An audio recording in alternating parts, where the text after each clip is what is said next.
கெஜா ஒன்றும் பெருசாக ஆசைப்படலை. அவள் ஆசைப்பட்டது, அவள் கனவு கண்டது எல்லாமே அந்த ஒரு கவர்மெண்ட் வேலைக்காக மட்டும்தான். பட் ஆனால் அவங்க வீட்டில் அதுக்கு ஒரு பெரிய தடையாக கல்யாணன்ற பேரில் ஒரு புதிய கஷ்டத்தை அவளுக்கு கொடுத்தாங்க. கெஜா எவ்வளோ போராடியும் அவளால் அந்த கல்யாணத்தை நிறுத்த முடியல. அதுக்கப்புறம் அவள் முழு மனசோடு அவள் கல்யாணம் பண்ணிக்கிட்டா. கல்யாணத்துக்கு அப்புறம் படிக்கலான்னு நினச்சா அங்கே தான் இருக்குது அவளுக்கு பெரிய ட்விஸ்ட்டே. வீட்டில் எப்போ பார்த்தாலும் வேலை வேலை வேலை. காலையில் எழுந்ததுலேருந்து நைட்டு வரைக்கும் வேலை. இதுக்கு நடுவில் அவங்க மாமியார் எவ்வளோ இன்சல்ட் பண்ண முடியுமோ அவ்வளோ இன்சல்ட் பண்ணுவாங்க. அவங்க மாமனார் ஸ்ட்ரிக்டாக சொல்லிட்டாரு, படிக்கவே கூடாது அப்படின்னு. இதெல்லாம் அவங்க ஹஸ்பண்ட் கிட்ட சொன்னால் அவங்க ஹஸ்பண்ட் அவளை போட்டு அடிக்க ஆரம்பிக்கிறார். கெஜாக்கு என்ன பண்ணுறதுனே தெரியாமல் ரொம்ப கஷ்டப்பட்டா. அதை அவங்க வீட்டில் கூட அவளால் சொல்ல முடியல. அவங்க மாமியார் தினம் தினம் அவளை எதனா ஒரு வார்த்தை சொல்லிகிட்டே தான் இருந்தாங்க. அவள் படித்தாலே எதனா ஒரு வேலை வாங்குவாங்க. அவள் பகலெல்லாம் வேலை செய்வாள். அந்த வேலை இந்த வேலைன்னு எல்லா வேலையும் அவள் தான் செய்யணும். இது எல்லாத்தையுமே பார்த்துட்ருக்க கெஜாவோட ஹஸ்பண்ட் கொஞ்சம் கொஞ்சமாக கெஜாவை புரிஞ்சிக்க ஆரம்பிக்கிறார்.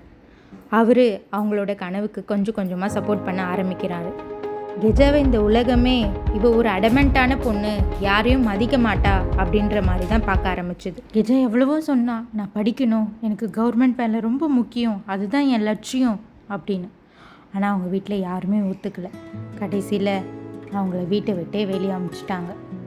கெஜாவும் அவளுக்கு குடும்பமாக லட்சியமானு வந்தால் எனக்கு லட்சியம்தான் முக்கியம்னு 2 பேரும் வெளியே போயிட்டாங்க.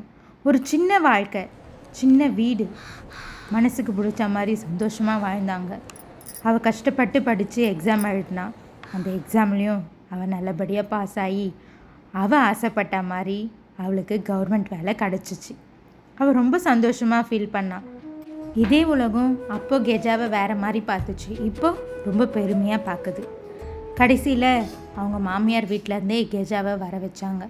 நாங்கள் பண்ணது தப்பு தான் அப்படின்னு எல்லாரும் அவகிட்ட மன்னிப்பு கேட்டாங்க. ஆனால் கெஜா எதையும் பெருசாக எடுத்துக்கல.